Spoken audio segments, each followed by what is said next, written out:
Primera Plana. Carlos Herranz. Bienvenidos en Primera Plana, un programa de Radio Francia Internacional y de France 24. Verán, esta semana vamos a hablar de geopolítica, pero a través de un elemento líquido, del café.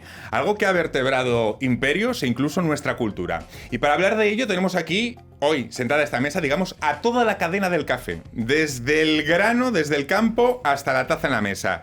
Nos acompañan Laura de Mortas, es encargada de Relaciones Exteriores del Club Demeter, un espacio de reflexión sobre el sector agrícola y agroalimentario. Bienvenida, Laura. Muchas gracias.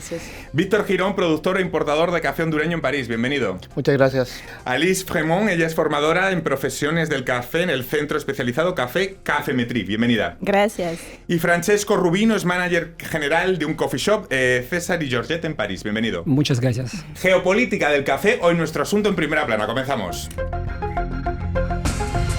Bueno, cada día 2.250 millones de veces alguien en algún rincón del planeta levanta, como lo tengo yo en mi mano, una taza de café. Bueno, este es de máquina, les tengo que decir, ¿eh? Y da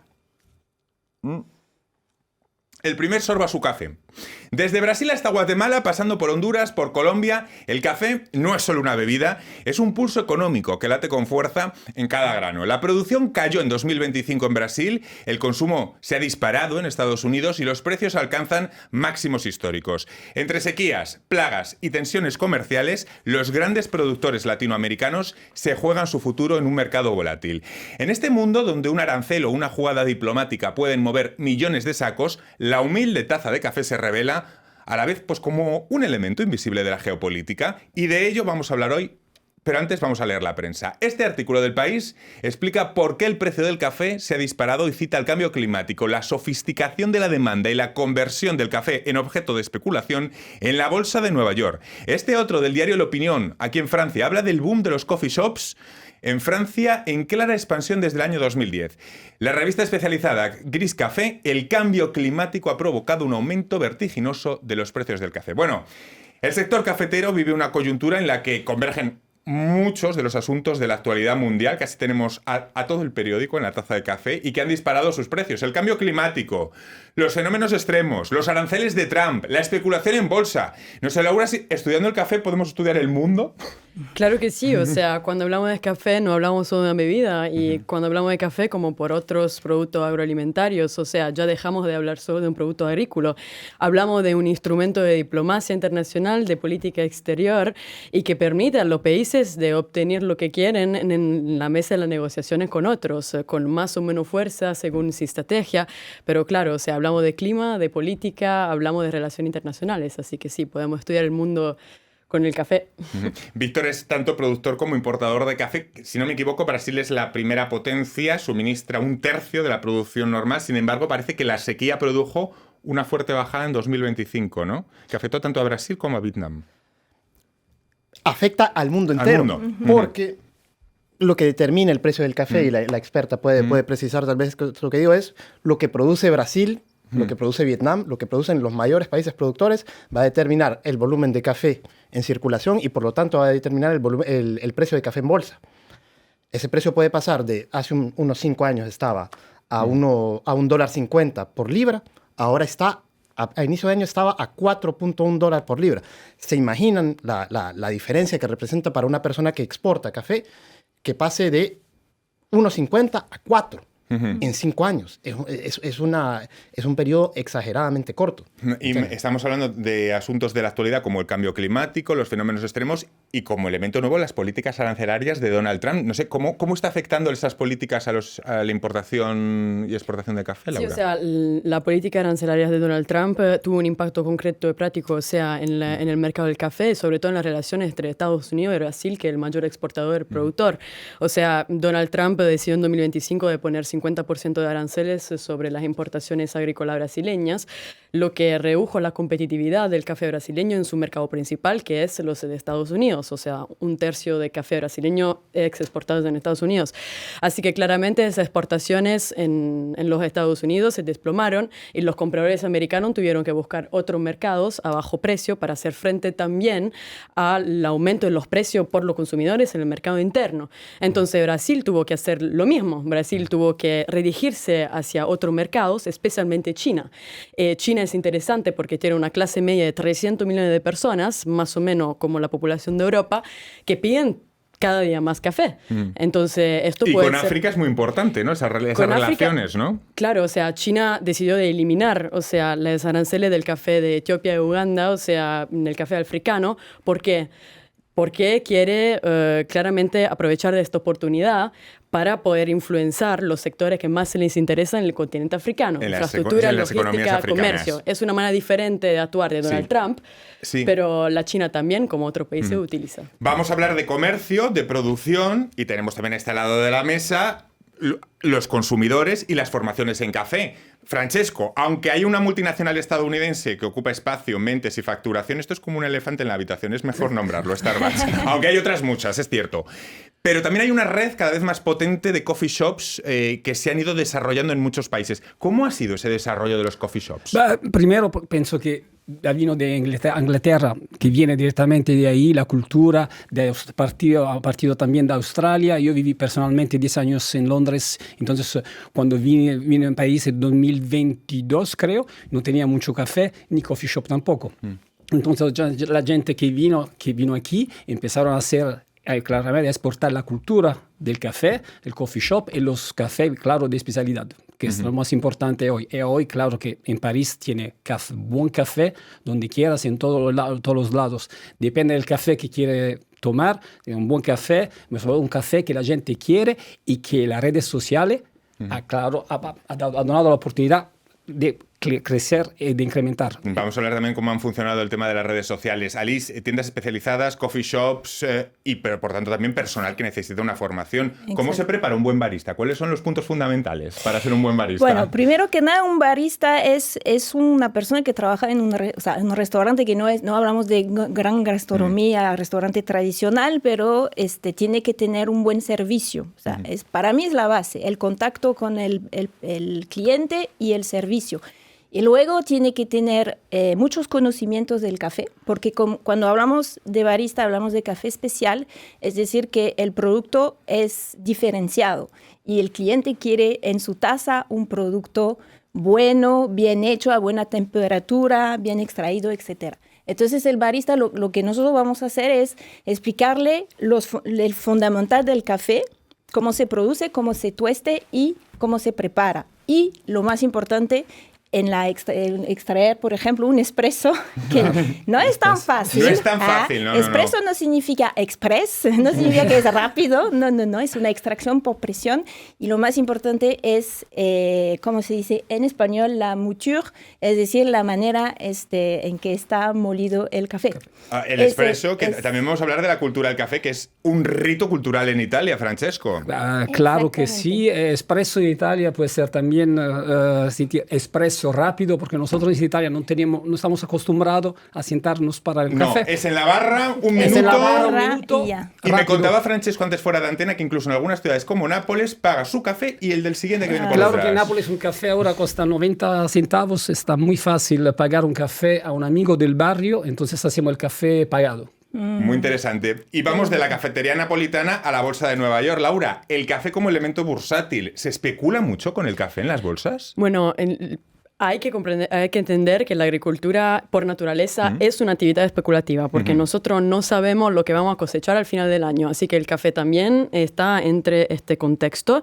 Lo que es importante decir cuando hablamos del precio del café hoy es que estamos enfrente a una crisis estructural del sistema cafetero mundial. Ese sistema es muy frágil, muy vulnerable, no hay muchas alternativas, hay pocos países que producen la cantidad que necesitamos en el mercado internacional.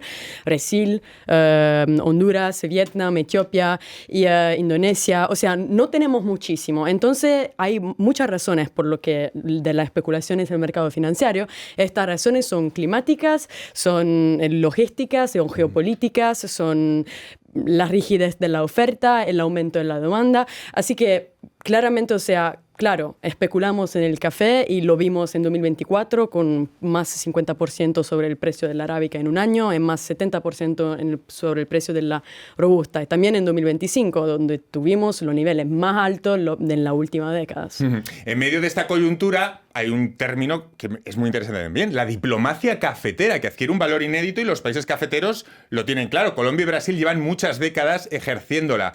No sé si hablamos de las dos grandes potencias diplomáticas cafeteras. En su caso también, Víctor trata mucho con el café hondureño, ¿no? Así es.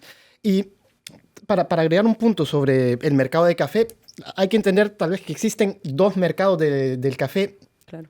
que comunican, pero que no llevan exactamente la misma dinámica. ¿Qué son? Está el mercado de café estándar, que es el mercado que se rige exclusivamente por el precio de bolsa y por el volumen que producen los países mayores. Y está el café de especialidad, que es el que nuestra compañera enseña a manejar, ¿me entienden?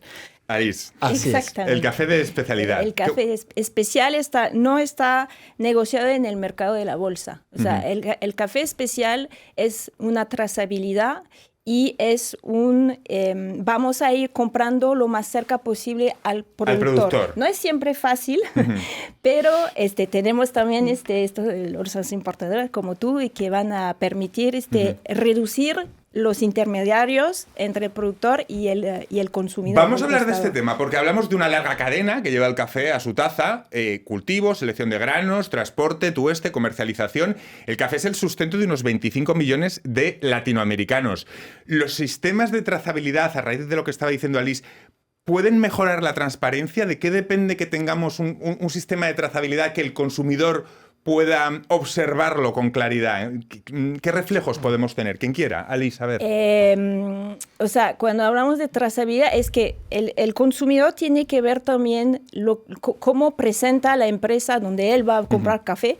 Bueno, no estoy hablando de los supermercados, porque en los supermercados no hay trazabilidad y no hay café especial, pero lo más importante es que la empresa que vende café pueda explicar exactamente de dónde viene su café y cómo ha sido productivo, o sea, cómo ha sido producido, perdón.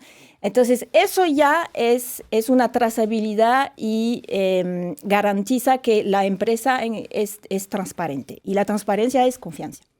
¿Algo más que añadir, Laura? Yo quería solo decir, o sea, para mí la trazabilidad es muy importante para el consumidor, pero no tenemos que dejar el agricultor solo. O sea, yo creo que la trazabilidad es muy importante, pero solo si es accesible también por los agricultores. O sea, si los países le dan el apoyo técnico y sobre todo si los agricultores pueden también sacar de beneficios económicos reales, porque muchas veces, o sea, la trazabilidad deviene una barrera más que una solución por los agricultores porque cuesta demasiado. Así que es importante poner al agricultor al centro del sistema. Para el productor es una inversión. No es fácil entrar en el mercado especial porque hay mucha competencia en los países consumidores. Hay muchos intermediarios. Hay 70 países productores de cafés y dentro hay, o sea, todos hacen café de especialidad. Entonces, vamos a seguir hablando del café, de los tipos de café también. No hay dos personas que tomen el café igual, desde solo expreso, con hielo, el latte, el cortado. Y vamos a hablar también de modas, de tendencias y también de la cultura del café, pero va a ser a vuelta de pausa. Hasta ahora. RFI, la selección del mes. Dominique Fils-Aimé. Going now, going home, going my way, going up, out of my way, it's going down, going now. Espalhando a semente, dia essa terra dá. Mestre Anderson Miguel. Pega balde, vai regar. Se ficar só esperando, nada vai desabrochar. Quem espera só se cansa, eu nasci pra descansar.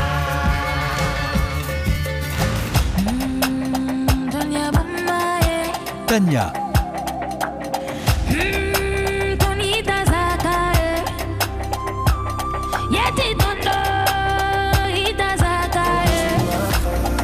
Joe doit filer.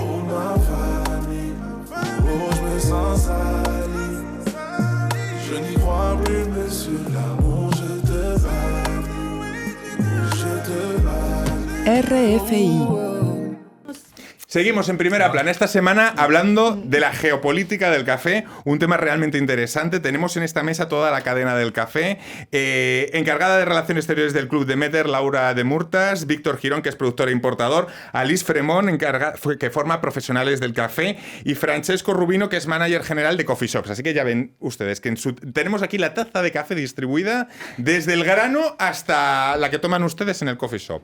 Bueno, al seguir el rastro del café desde desde el campo hasta la taza, estos sistemas fomentan prácticas agrícolas respetuosas con el medio ambiente y proporcionan a los consumidores la información necesaria para tomar decisiones éticas.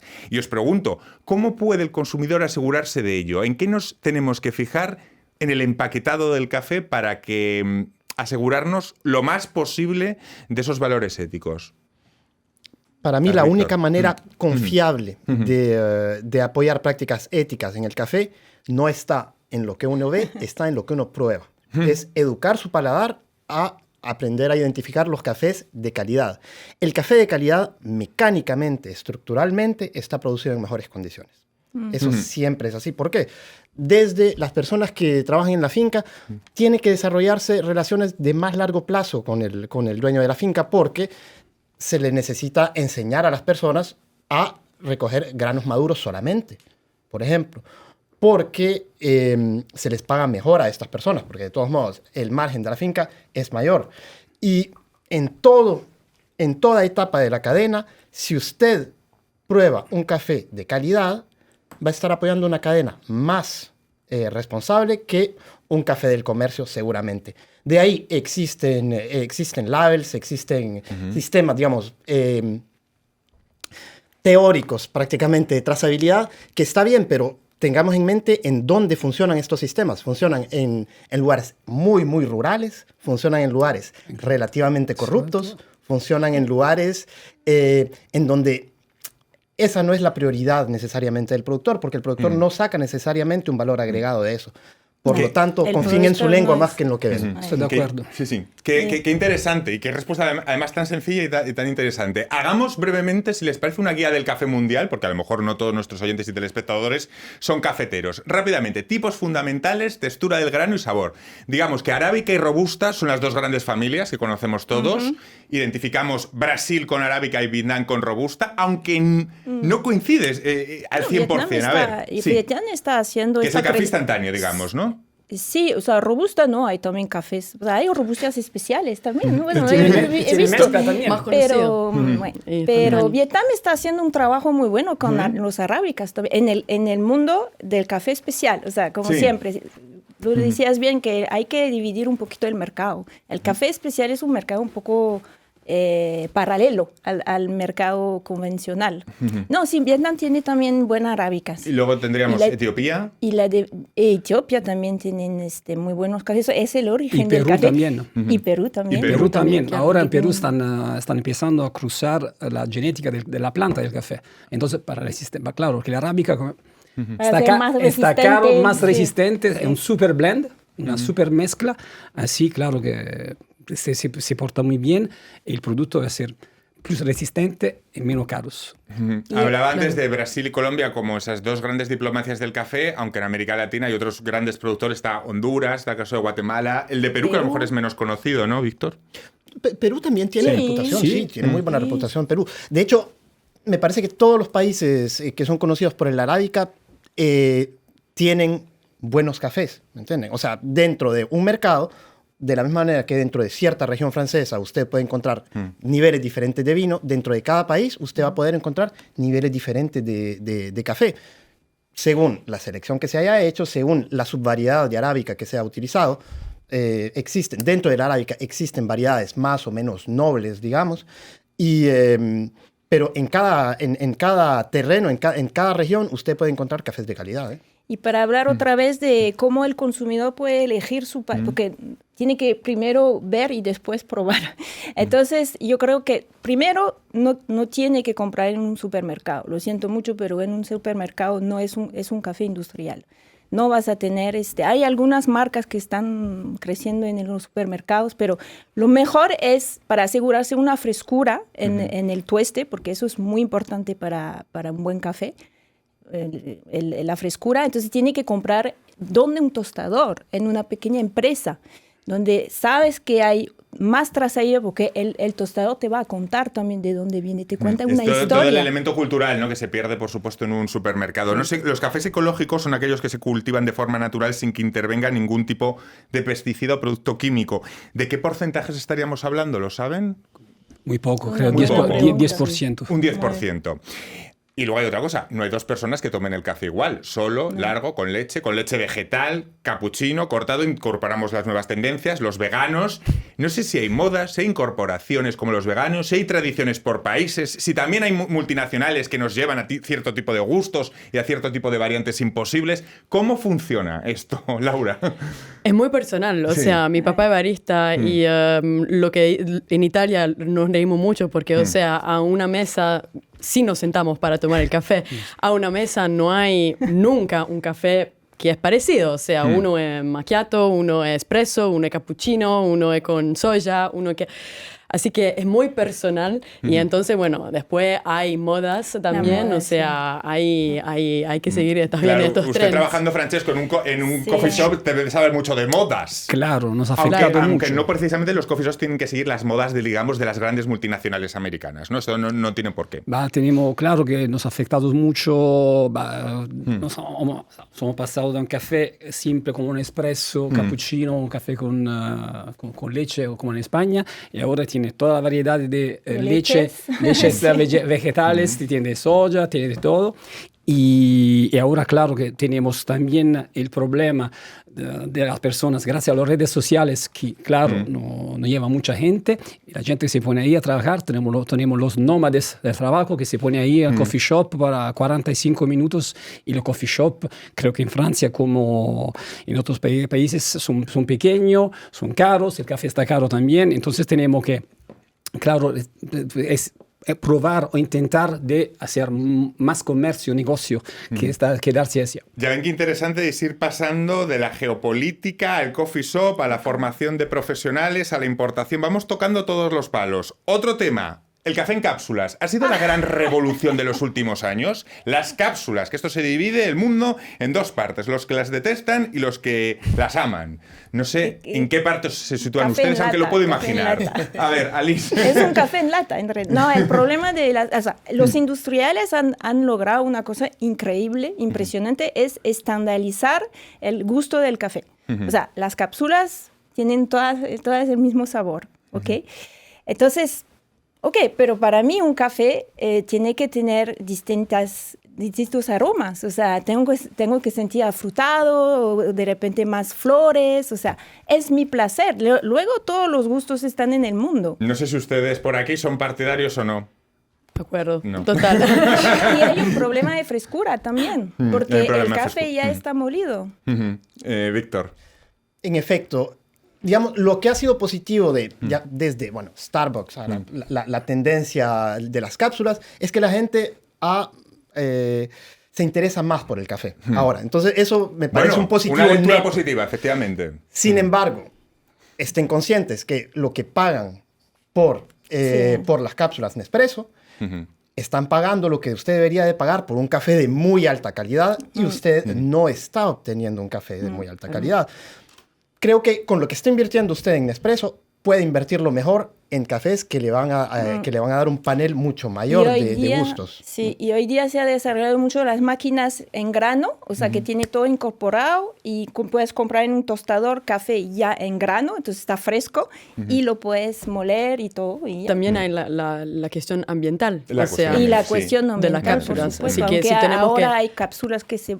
Si tenemos que tomar una decisión ética, premiar los agricultores más sostenibles y que respetan el ambiente, o sea, la cápsula... Exacto. Muy interesante todos los consejos que estamos aprendiendo en este programa, que se están aprendiendo muchas cosas hoy aquí. Vamos a la cultura, vamos a abrirnos a historias del café.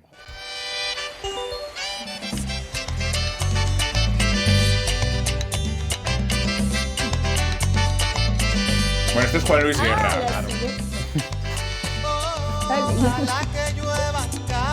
Ojalá que llueva café en el campo. Bueno, el café más caro del mundo, fíjense, tiene origen escatológico. La civeta, un animal de apenas 3 kilos, ingiere el grano de café y sus deposiciones...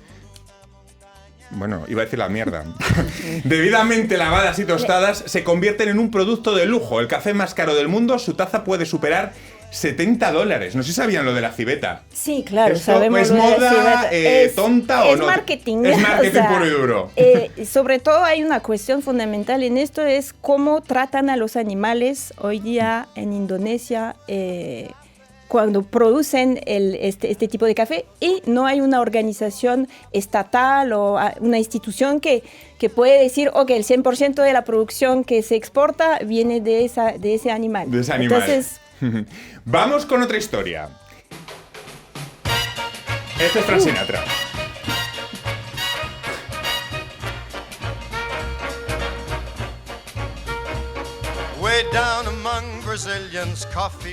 El café prohibido. Las prohibiciones del café también han formado parte de la historia en el Imperio Otomano. En el siglo XVII el café era tan popular en el Imperio Otomano que el sultán Murad IV intentó prohibirlo porque creía que las cafeterías eran un lugar para la agitación política. El café como agitación política, ¿qué le sugiere Francesco, Víctor? Es verdad. Sí. Es verdad. Tanta cafeína Tanta al cafeína poder no le viene bien. Te sube a la cabeza y entonces vas a pensar cosas que no piensas si te toma una taza de té. los grandes escritores y Sí. pensadores consumían mucho café. Balzac, por ejemplo, era un gran consumidor de café. Los cafés parisinos, anda que nos han escrito páginas dentro. Vamos con otra. Este es Bob Dylan. ¿Saben ustedes lo de adivinar el café? El café turco y el arte de la adivinación. En Turquía el café es algo más que una bebida, es una tradición. Y después de ver el café turco, no sé si lo han visto, queda un pozo en el fondo de la taza. Y mucha gente cree que se puede leer el futuro a partir de esos pozos de café. No sé si lo habían oído. Sí, eso creo que es también en En Italia. Ita- o sea, en Italia digamos, también. Y en Sí, Grecia o sea, también. Depende. ¿Quién crea las supersticiones? O sea, miramos en el fondo de la taza Es más para- un ritual, algo muy tradicional, y es una excusa también para reunirse, Sí. creo, porque dura mucho tiempo. Es Tomar que el café turco es porque hay que dejar que el café baje hasta... Exactamente. Entonces, es más un pretexto, creo que para poder... Por cierto, durante compartir. mucho tiempo se demonizó tomar excesivas tazas diarias y hoy los médicos suelen poner en valor sus propiedades, siempre con una moderación, pero nos dicen que tomemos varias tazas al día. ¿Qué nos aporta el café?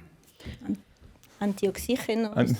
Antioxidantes. Antioxidantes, perdón. Placer, O sea, placer. es un placer, es Sí, un compartir, placer. o sea, es Creo mucha más, cosa más el que café, todo así que- te tiene despierto. Despierto. Despierto todo el día, todo el día. Y las buenas conversaciones están muy ligadas al café también, ¿no? Claro, Sí, o sea, siempre sentarse en sirve. una mesa, tomar un café para hablar de trabajo, compartir ideas, creo que es una muy buena práctica y tiene su... Bueno, yo veo el café mucho como placer, así que, Claro. bueno, después es personal. Y social bueno, también. y Porque social, en Italia claro. como en España creo que vamos para un café, es para socializar, para Claro. hablar. Si quieres salir con una chica también, vamos a tomar un café. Primero pretexto. Pues ha sido un placer estar en esta mesa.